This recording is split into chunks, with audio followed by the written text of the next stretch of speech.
shit, cunt, balls.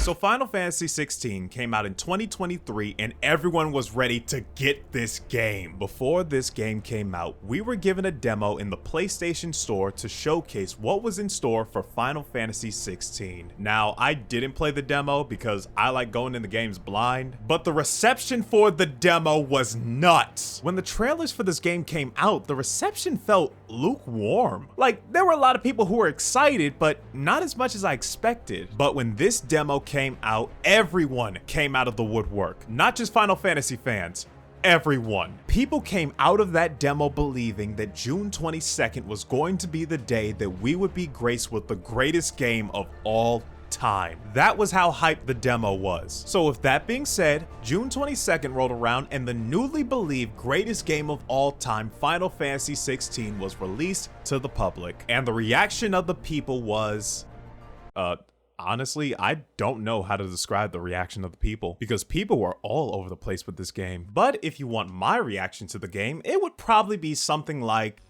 yes, yes, yes, yes, yes, yes, yes.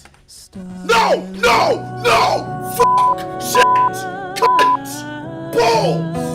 So in this game, you play as Clive Rossfield, and without spoiling anything, Clive was living a peaceful life as the shield for his little brother Joshua, and then the plot kicked in. So 5 years after the plot kicks in, there is now this blight that is slowly eating the world itself. And during this time, Clive meets this man named Sid, and Sid tells Clive that in order to free the world of the blight, we must destroy the mother crystals. These big ass crystals in the sky that allows everyone to do magic and shit. So now Clive's goal is to destroy every mother crystal and free his people from the blight. Alright, I think that perfectly summed up the plot. But just to get a little more detailed, the main story for Final Fantasy 16 is phenomenal. I did not know what I was going to get from this story, because unlike Final Fantasy 15 where I had high expectations, I came into this game with zero expectations.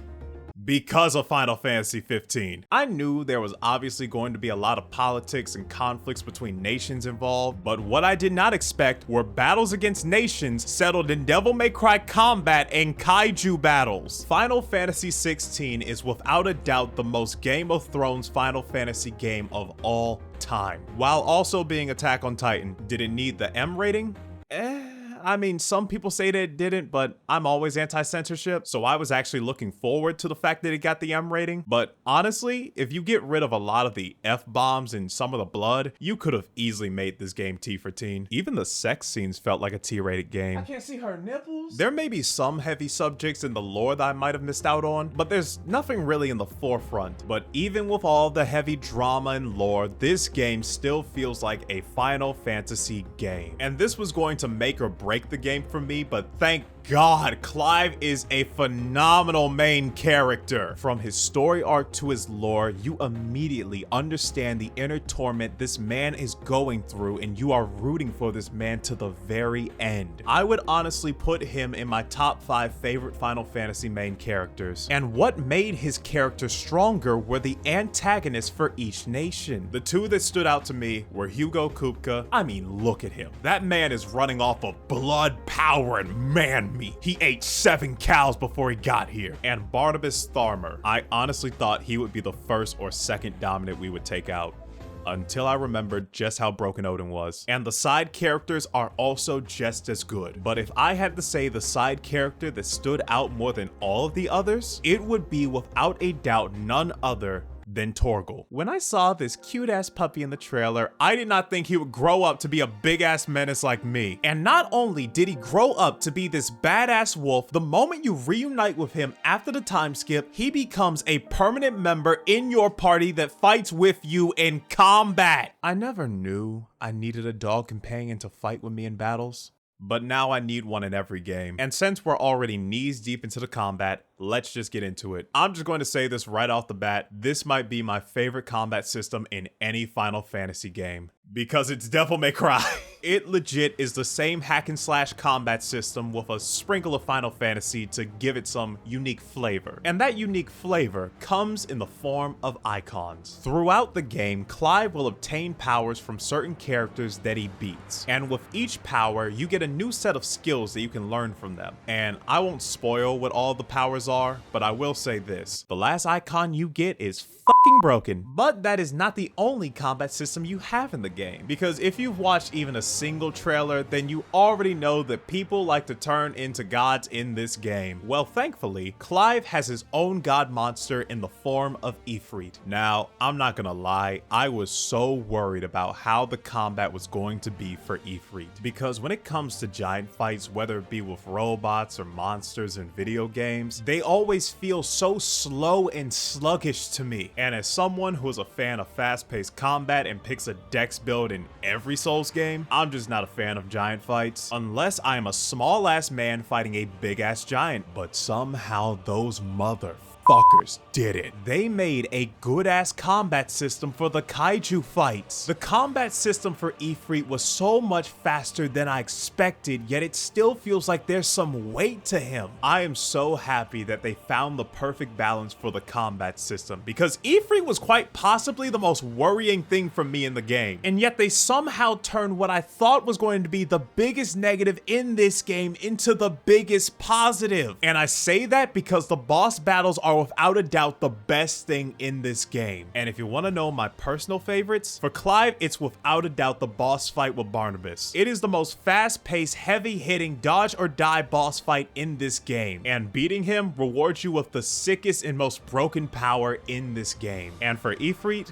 it's not even a question. The boss fight with Titan is not only my favorite Ifrit boss fight, it is my favorite boss fight in the entire game. The first phase was a good warm-up, but the sheer scale in the second phase with Ifrit running into hell itself with that music, that goddamn music in the background! No other boss fight in this game comes close. And since I have already gushed about it, the music for this game is absolutely incredible. Whether it be the music in combat, or the music when you're simply walking around the areas of the game, or the music in every cutscene, every track in this game hits the tone and the emotion for this game perfectly. So far, I've said nothing but great things about this game, because I truly do think that this is a great game, regardless of any controversies. So if you are hesitant to get this game because you've heard a few people say that it's not a good game, or it's not like the other Final Fantasy games, you will not be disappointed with this game. And it is definitely a Final Fantasy game,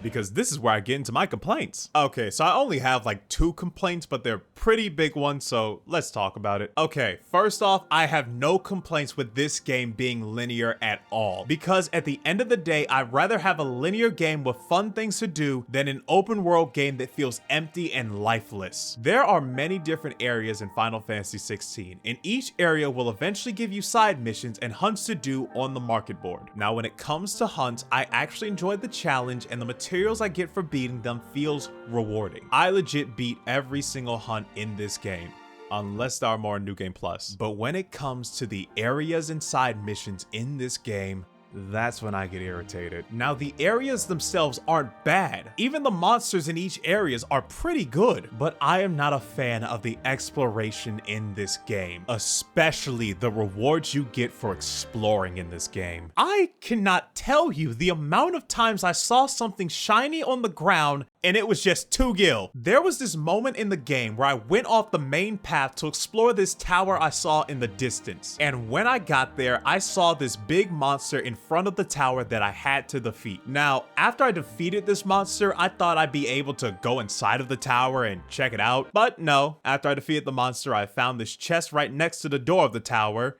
and that was my reward. Couldn't walk into the tower, couldn't even open the damn door to the tower. As a matter of fact, you can't open any door in this game unless it's at the hideaway or they prompt you to in the main story. And I'm just not a fan of that. Maybe I've been spoiled by a lot of good games that allow you to go inside buildings, but is that really asking for much? There was so much unique architecture in this game that I thought you could explore, only to be hit with major disappointment when there's no prompt to open the door or go inside. And I feel like that was such a waste of good exploration. And maybe the side missions could have made up for the lack of exploration, but I feel like they made it even worse. There were only a handful of side missions that felt unique and added to the story, while the rest of the side missions are find this item for me or find my friend who is probably, most certainly, absolutely dead. And when the majority of the side missions are tedious, that's when the game gets less fun for me. Because when I play a game, I like to do everything, because I don't like to miss out on shit that could have been amazing. But I honestly think that if you only play the main story, you might enjoy this game a lot more than the idiots that did all the side missions.